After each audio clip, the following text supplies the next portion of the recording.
Hai semuanya. Berjumpa lagi bareng Mimin Noba di sini. Mimin ucapkan terima kasih ya untuk para sobat Noba yang sudah memberikan support dan kesetiaannya sampai sejauh ini. Dan juga Mimin tidak akan bosan-bosan minum pil Tika Dewa agar terus kerja membawakan episode-episode berikutnya dari BTTH Keabadian Kaisar. Pokoknya jangan bosan-bosan untuk terus mengikuti kelanjutannya. Kalau tidak, Mimin akan membuat kalian tidak bisa tertawa atau menangis. Let's go, mari kita masuk ke dalam ilusi seni radionya.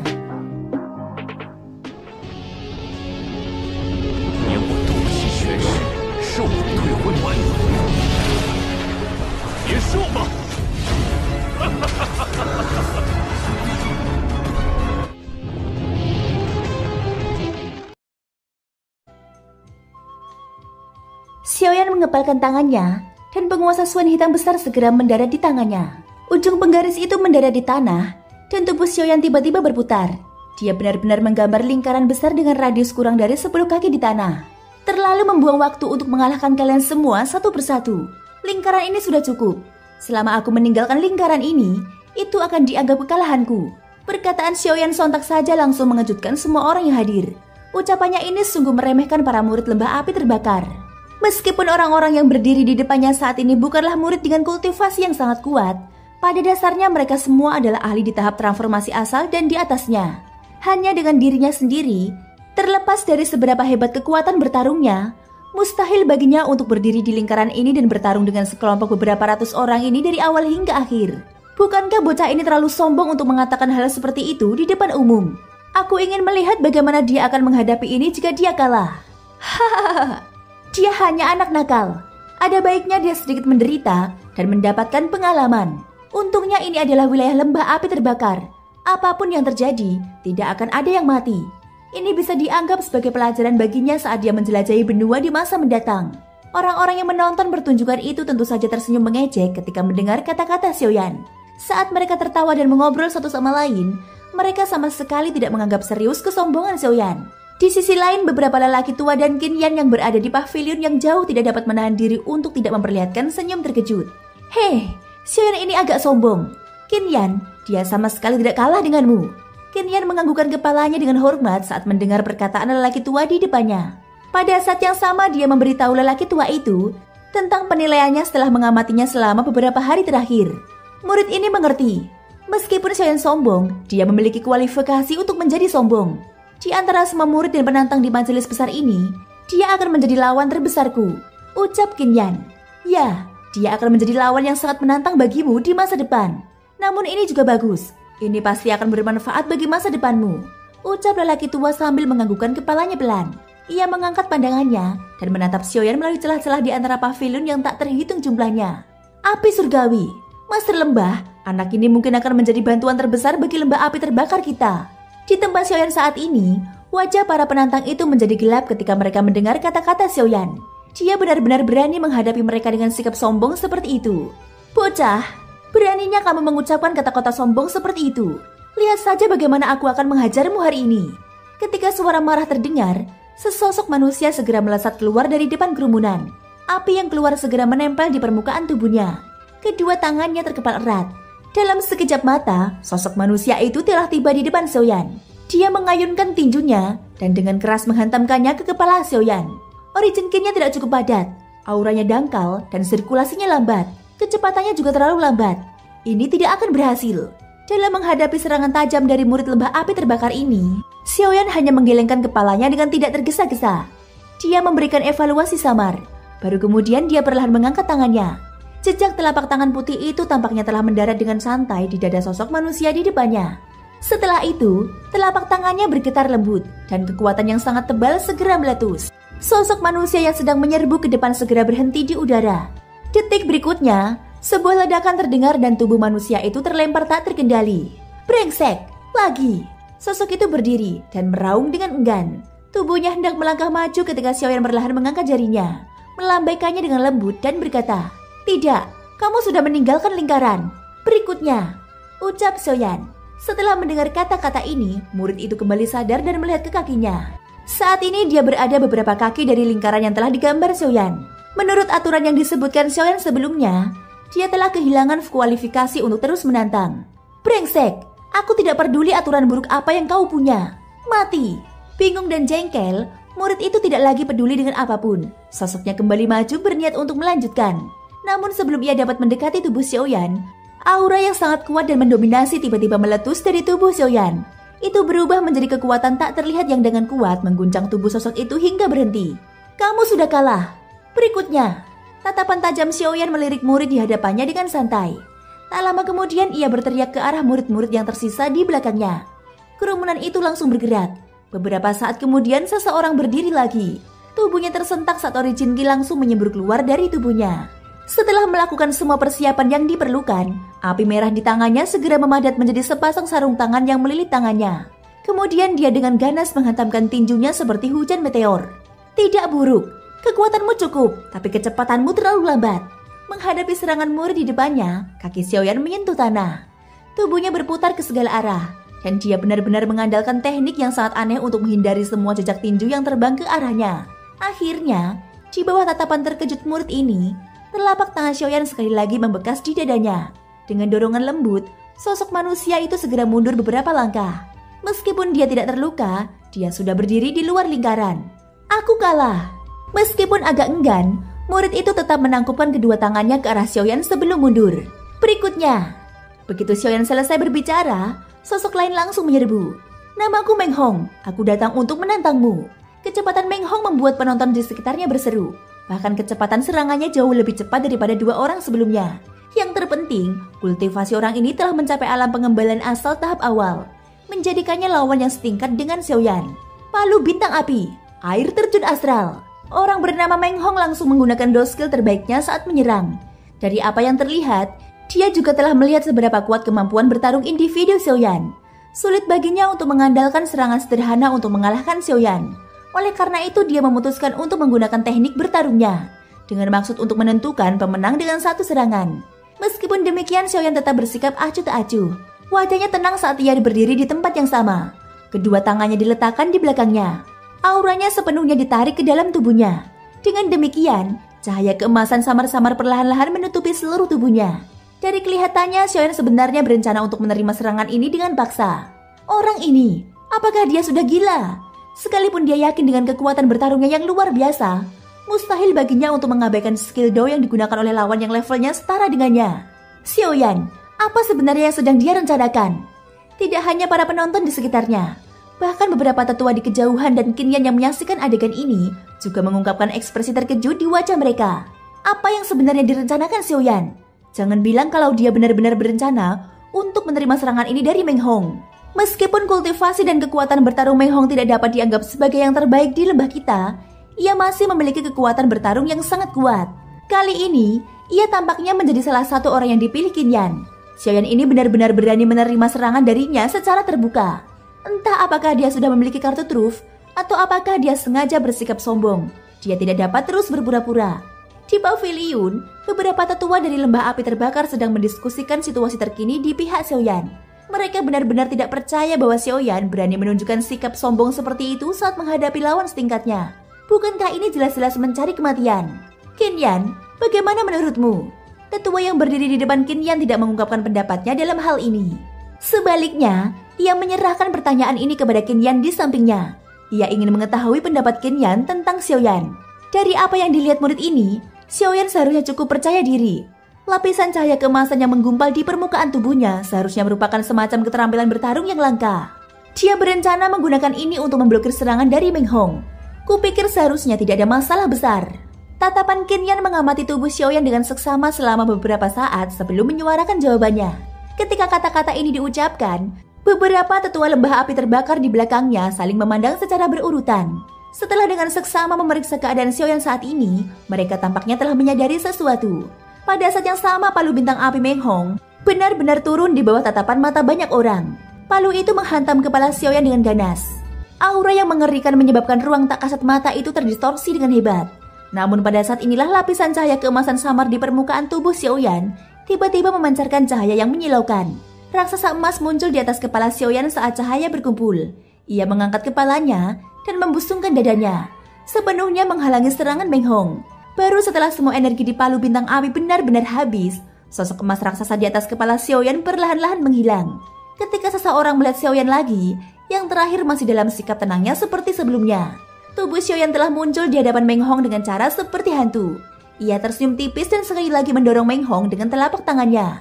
Berikutnya, suara samar itu kembali terdengar. Sosok-sosok manusia terbang dan berulang kali terbang ke arah Xiaoyan yang berada di tengah arena. Teriakan keras terus bergema di tempat itu. Gelombang suara tubuh fisik yang bertabrakan juga berulang kali terdengar. Dalam waktu kurang dari 2 jam, Xiaoyan telah mengalahkan lebih dari 100 murid dari lembah api terbakar. Dahinya sudah dipenuhi keringat. Kultivasi mayoritas orang-orang ini tidak kalah dengan dia. Sudah sangat sulit baginya untuk mengalahkan lebih dari 100 murid secara berturut-turut. Pertarungan yang tak berujung itu adalah yang paling membuat pusing. Para penonton di sekitarnya benar-benar terkejut oleh kekuatan bertarung Xiaoyan yang mengerikan. Bahkan Qin Yan dan yang lainnya yang berada jauh saat ini juga tidak bisa berkata apa-apa. Dengan kekuatan Xiaoyan sendiri, ia telah mengalahkan lebih dari 100 murid lembah api terbakar. Meskipun proses ini tampak sangat sederhana, itu bahkan lebih mengerikan daripada hasil pertempuran yang diciptakan Qin Yan. Dari apa yang terlihat sekarang, Xiaoyan yang masih berdiri di depan paviliun adalah kuda hitam terbesar dalam kompetisi besar sekte lembah api terbakar ini. Siapa sebenarnya Xiaoyan ini? Jika memungkinkan, sebaiknya kita selidiki latar belakangnya. Kita harus berusaha sebaik mungkin untuk berhubungan baik dengannya. Pada saat ini bahkan para ahli di tingkat raja asal yang awalnya tidak terlalu menghargai Xiaoyan juga dipenuhi dengan keterkejutan di hati mereka. Bahkan ada beberapa orang yang menyiapkan hadiah untuk berhubungan baik dengannya. Bagi seorang ahli yang jenius, masa depannya tidak dapat diukur. Jika mereka dapat menjalin hubungan baik dengannya sesegera mungkin, itu pasti akan sangat bermanfaat bagi mereka. Ayo kita pergi menemuinya. Pada saat yang sama beberapa tetua dari lembah api berkobar di gedung yang jauh, akhirnya tidak dapat menunggu lebih lama lagi. Jika mereka benar-benar menunggu sampai Xiaoyan mengalahkan semua murid ini, lembah api terbakar mereka tidak hanya akan kehilangan muka, tetapi juga akan memengaruhi pendapat Xiaoyan tentang lembah api terbakar mereka. Jika demikian halnya, semua yang telah mereka lakukan akan menjadi kerugian yang akan lebih besar daripada keuntungannya. Alasan mereka menyelidiki kekuatan Xiaoyan adalah karena mereka berharap dapat melihat dengan jelas kedalamannya. Namun saat ini, kekuatan bertarung dan bakat yang ditunjukkan Xiaoyan telah jauh melampaui harapan mereka. Jika mereka tidak bergerak untuk menghadapinya sekarang, kemungkinan besar semuanya akan terlambat. Pada saat yang sama pertempuran di medan perang terus berlanjut. Menghadapi lawan yang semakin kuat, Xiaoyan saat ini tidak lagi sesantai dan sebebas seperti sebelumnya. Dia harus menghadapi mereka satu persatu dengan hati-hati. Setelah menangkis semua serangan mereka, dia harus menggunakan harga sekecil mungkin untuk memaksa lawan keluar dari medan perang. Dengan mengandalkan skill gajah emas, Xiaoyan menangkis semua serangan dari sosok di depannya. Saat tubuhnya bergerak maju, orang ini justru menggunakan kelincahannya untuk menghindari serangan Xiaoyan dan langsung berputar ke samping Xiaoyan. Kedua tangannya terbalik dan telapak tangannya mendarat di bahu Xiaoyan. Kamu kalah. Ketika sudut mulut murid ini memperlihatkan senyum tipis, Xiaoyan membuka mulutnya dan tersenyum. Benarkah begitu? Ucap Xiaoyan. Meskipun dia memang sedikit lelah, itu sudah lebih dari cukup untuk menghabisi orang ini. Skill gajah kekuatan. Bangkit. Tepat saat kedua telapak tangan murid itu mendarat di tubuh Xiaoyan, Xiaoyan berteriak keras di dalam hatinya. Pada saat yang sama tubuhnya tiba-tiba bergetar. Tanah di bawah kakinya dan ruang tak kasat mata bergetar. Sebuah kekuatan dahsyat menyapu keluar dari tubuh Xiaoyan dan benar-benar dengan paksa meledakkan murid ini keluar dari medan perang. Banyak tatapan yang dipenuhi dengan keterkejutan dan keheranan berulang kali menyapu ke kiri dan ke kanan ke arah Xiaoyan. Sulit untuk membayangkan bahwa dia benar-benar telah mengalahkan begitu banyak murid lembah api terbakar sendirian. Kekuatan bertarung semacam ini adalah sesuatu yang bahkan tidak dimiliki Qin Yan. Orang-orang yang tersisa, kalian semua bisa menyerangku bersama-sama. Tatapan Xiaoyan menyapu seluruh tempat. Suara arogannya sekali lagi keluar. Ekspresi semua orang berubah sekali lagi. Kata-kata Xiaoyan hanyalah provokasi bagi lembah api terbakar. Namun karena keadaan sudah berkembang sampai titik ini, semua murid lembah api terbakar yang hadir tentu saja tidak mau mengaku kekalahan. Tepat saat mereka hendak melangkah maju, sebuah suara tua yang penuh dengan martabat tiba-tiba terdengar di langit di atas pavilion ini. Apa yang kalian semua lakukan? Kembalilah dan berlatih dengan benar. Suara tua yang tiba-tiba terdengar itu membuat semangat semua orang yang hadir terguncang. Pada saat yang sama Xiaoyan juga segera mengangkat kepalanya. Pandangannya tertuju ke atas. Seorang lelaki tua berjubah putih berdiri di udara. Apakah dia akhirnya keluar? Xiaoyan tidak terlalu terkejut dengan kemunculan lelaki tua ini. Pandangannya menyapu. Qin Yan dan beberapa tetua lainnya secara mengejutkan berada di sebuah pavilion yang tidak jauh dari sana. Xiaoyan sedikit terkejut di dalam hatinya ketika dia melihat bahwa Qin Yan benar-benar berdiri bersama seorang tetua dari lembah api terbakar. Ini adalah tempat peristirahatan tamu asing lembah api terbakar. Bagaimana mungkin kami membiarkan kalian semua membuat masalah di sini? Kalian semua, nyala. Kalian semua akan dikurung selama 10 hari dan merenungkan tindakan kalian. Teriakan keras lelaki tua itu sekali lagi terdengar, menyebabkan ekspresi semua murid lembah api terbakar di bawah segera berubah. Banyak tatapan dipenuhi rasa takut saat mereka melihat lelaki tua di langit. Hanya setelah menyadari sedikit kemarahan di mata lelaki tua itu, mereka buru-buru mundur dengan sikap putus asa. Sekelompok besar orang itu benar-benar pergi. Jalanan yang awalnya ramai juga menjadi luas dan kosong. Tidak disangka bahkan tetua pertama lembah api terbakar pun keluar. Beberapa tetua lainnya dan Qinyan tampaknya juga ada di sana. Hanya saja mereka tidak menampakkan diri. Dari kelihatannya, mereka seharusnya melihat seluruh proses tantangan itu sebelumnya. Hanya saja mereka tidak melangkah maju untuk menghentikannya. Kemungkinan besar lembah api terbakar juga ingin menggunakan kesempatan ini untuk memberi pelajaran kepada Xiaoyan ini. Hanya saja tidak disangka, Xiaoyan ternyata sekuat ini. Dia mampu mengalahkan begitu banyak murid lembah api terbakar sendirian. Sepertinya akan muncul kuda hitam lainnya yang tidak kalah dengan Qinyan di kompetisi besar lembah api terbakar ini. Wajah para pengamat di sekitarnya langsung menunjukkan ekspresi terkejut saat melihat lelaki tua itu di langit. Setelah beberapa kata, tatapan yang biasa mereka gunakan untuk melihat Xiaoyan sekali lagi mengandung kekaguman tambahan. Namun mereka lupa siapa yang mengejek dan mencemooh Xiaoyan sebelumnya. Akhir-akhir ini, para tetua dan diakan di lembah ini sibuk dengan kegiatan pertemuan besar. Mereka lalai mendisiplinkan anak-anak nakal itu, menyebabkan mereka benar-benar melakukan hal yang radikal. Tuan Xiaoyan, tolong jangan salahkan mereka. Orang tua itu baru turun setelah membubarkan para murid. Ia mendarat di depan Xiaoyan. Wajah tuanya memperlihatkan senyum yang agak menyesal. Seketika, ia dengan sopan menangkupkan tangannya ke arah Xiaoyan. Xiaoyan tidak berani meremehkannya saat melihat ini. Ia buru-buru membalas sapaan itu sebelum tersenyum dan berkata, "Tetua, harus dikatakan bahwa generasi muda bertindak gegabah beberapa hari yang lalu yang membuat mereka merasa dirugikan. Akulah yang seharusnya meminta maaf," ucap Xiaoyan. Meskipun dia berbicara seperti itu, senyum di wajahnya tidak menunjukkan sedikit pun niat untuk meminta maaf. Melihat ini, lelaki tua itu tanpa sadar tertawa terbahak-bahak setelah bertukar pandang dengan Xiaoyan selama beberapa detik. "Beberapa hari yang lalu, ku dengar Tuan Xiaoyan masih muda dan menjanjikan. Sekarang setelah aku bertemu denganmu, kau memang seorang pemuda berbakat yang luar biasa. Semangat kepahlawananmu adalah sesuatu yang hanya bisa ditandingi oleh sedikit orang. Aku yang tua ini adalah Li Chengsu, tetua pertama lembah api terbakar. Jika kamu punya waktu, aku ingin mengundang Tuan Xiaoyan untuk minum teh." Kilatan cahaya melintas dalam mata tua Li Chengsu yang keruh. Sudut matanya melirik beberapa orang yang diam-diam menonton pertunjukan di pavilion sekitar. Namun dia tidak menghindari mengundang Xiaoyan.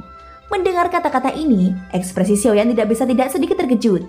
Dia berpikir dalam hatinya, "Aku tidak melihat lelaki tua itu di hadapanku di area duduk para tetua beberapa hari yang lalu. Aku tidak menyangka bahwa lelaki tua itu sebenarnya adalah tetua pertama lembah api terbakar. Kalau begitu, bukankah dia orang yang paling mungkin membantuku mendapatkan susu transformasi tubuh inti selain dari master lembah?" Namun saat Xiaoyan hendak menganggukkan kepalanya dan setuju, dia tiba-tiba merasakan tatapan tajam dari pavilion di sekitarnya. Tatapan itu sepertinya memberi isyarat agar dia menolak. Melihat ini, hati Xiaoyan langsung bergetar. Hanya tetua pertama yang ingin mengundangnya minum teh. Apa yang membuat orang-orang ini gelisah? Selain itu, dari yang terlihat, tatapan mereka jelas mengandung niat mengancam. Memikirkan hal ini, Xiaoyan bahkan lebih bingung dalam hatinya. Dia tentu saja tidak bisa mundur karena tatapan dari orang-orang ini. Selain itu, Xiaoyan adalah orang yang tidak suka diancam. Sambil menganggukkan kepalanya, Xiaoyan tersenyum saat menerima undangan Li Chengsu.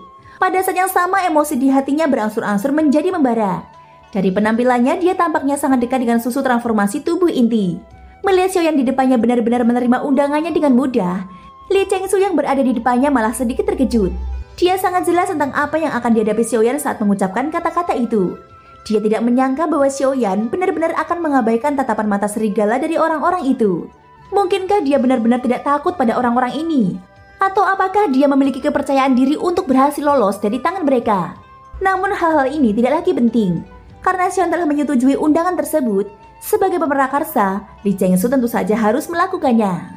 Selain itu, dibandingkan dengan emosi dalam hati Xiaoyan, hati Li Chengsu juga dipenuhi dengan kegembiraan. Selanjutnya, atas undangan Li Chengsu, Xiaoyan dan Luo Jin pergi bersama. Meskipun orang-orang lainnya ingin mengikuti, mereka dicegah. Bahkan Luo Jin baru diterima setelah Li Chengsu ragu-ragu sejenak. Ini karena dia samar-samar bisa merasakan aura yang agak familiar dari pemuda ini. Meskipun aura itu sangat tua dan sulit dikenali, itu tetap mendorongnya untuk menyetujui permintaan Luo Jin. Sepanjang jalan, mereka berdua mengikuti di belakang Li Chengsu. Li Chengsu akan mengajukan beberapa pertanyaan dari waktu ke waktu, dan kata-katanya jelas berkisar pada Xiaoyan. Sebagai tanggapan, Xiaoyan yang memiliki pengalaman bertahun-tahun secara alami menjawab dengan lancar, seolah-olah dia telah mempersiapkan segalanya sebelumnya. Tentu saja, lelaki tua ini jelas bukan orang yang mudah dihadapi. Di tengah keheningan, percakapan itu membuat Xiaoyan merasa gugup. Dia tidak bisa menahan diri untuk tidak mengutuk rubah tua itu di dalam hatinya. Baru setelah kedua belah pihak tenang, Luo Jin diam-diam mendekati telinga Xiaoyan. Dia bergumam dengan suara yang hanya bisa didengar oleh mereka berdua. Hati-hati, berdasarkan apa yang kuketahui, lelaki tua ini adalah ahli kaisar asal sejati. Hati Xiaoyan langsung terguncang saat mendengar kata-kata itu. Saat dia mengangkat matanya, dia mendapati Li Chengsu juga menatap mereka berdua sambil tersenyum. Sikapnya yang baik seolah-olah dia tidak mendengar pembicaraan mereka. Silakan masuk, ini ruang minum tehku. Thank you guys sudah mendengarkan ceritaku di episode kali ini sampai akhir. Ikutin terus kelanjutan episode berikutnya ya. Tetap jaga kesehatan, jangan lupa subscribe, like, dan komennya. Semoga hari kalian menyenangkan. Sampai jumpa dan bye-bye.